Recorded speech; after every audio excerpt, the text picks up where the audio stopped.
Fisheries ಮೀನುಗಳನ್ನು ಸಹ ಭಾಳ ಆಕರ್ಷಕವಾಗಿರ್ತಕ್ಕಂಥ ಮೀನುಗಳು ಸಹ ಇಲ್ಲಿ ಸಂಗ್ರಹಣೆ ಮಾಡಿ ಸುಮಾರು 25,000 ತಳಿಗಳನ್ನು ಪ್ರದರ್ಶನ ಮಾಡಿದ್ದಾರೆ.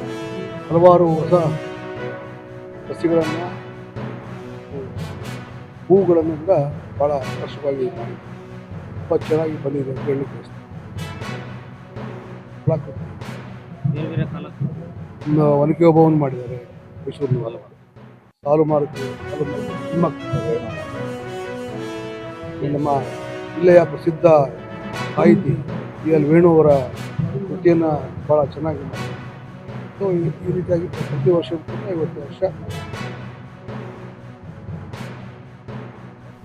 ಸೊ ಈ ವರ್ಷದ ವಿಶೇಷಗಳಂತಂದರೆ ಚಾನೂರ್ ಹಾರ್ಟ್ಸು ಈ ಇಂಡೋನೇಷ್ಯಾದಲ್ಲಿ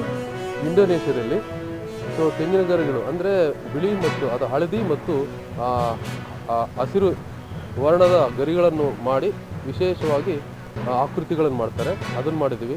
ತದನಂತರ ಇಕೆಬನ ಡಚ್ಚು ಈ ಥರದ್ದೆಲ್ಲ ಈ ವರ್ಷ ವಿಶೇಷವಾಗಿದ್ದಾವೆ. ಇದ್ರ ಜೊತೆಯಲ್ಲಿ ಬಾನ್ಸೋ ಇದೆ, ನಂತರ ವಿವಿಧ ಅಲಂಕಾರಿಕ ಗಿಡಗಳೆಲ್ಲ ಇದ್ದಾವೆ. ಸೊ ಒಟ್ಟಾರೆ ಆಮೇಲೆ ಹಿಂದೆಂದೂ ಮಾಡದಂತಹ ಐ ಲವ್ ಯು ಚಿತ್ರದುರ್ಗ ಅಂತ ಒಳ್ಳೆ ಕಾನ್ಸೆಪ್ಟ್ ಅದು, ಎಲ್ಲರಿಗೂ ಸೆಲ್ಫಿಗೆ ತಗೊಳ್ಳೋದಕ್ಕೆ ಅವಕಾಶ ಇದೆ. ಇವತ್ತು ನಾವು ನಮ್ಮ ಚಿತ್ರದುರ್ಗ ನಗರದ 33ನೇ ಫಲಪುಷ್ಪ ಪ್ರದರ್ಶನ ಉದ್ಘಾಟನೆ ಆಗ್ತಾ ಇದೆ.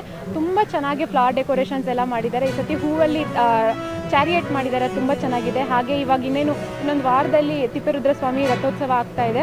ಅದರ ಒಂದು ಸ್ಮರಣಾರ್ಥವಾಗಿ ತಿಪ್ಪೇರುದ್ರಸ್ವಾಮಿಯ ಒಳಮಠ ಹೊರಮಠನ ಒಂದು ಮಾಡಿದ್ದಾರೆ. ಹಾಗೆ ಐ ಲವ್ ಚಿತ್ರದುರ್ಗ ನಮ್ಮ ಚಿತ್ರದುರ್ಗ ಅನ್ನುವಂಥ ಫೋಟೋ ಬೂತ್ ಕೂಡ ಮಾಡಿದ್ದಾರೆ ಹೂವಲ್ಲಿ. ತುಂಬ ಚೆನ್ನಾಗಿ ಒಳ್ಳೆ ವೆರೈಟಿಯ ಹೂವುಗಳನ್ನೆಲ್ಲ ಜೋಡಿಸಿ ತುಂಬ ಕಲಾತ್ಮಕವಾಗಿ ಮಾಡಿದ್ದಾರೆ.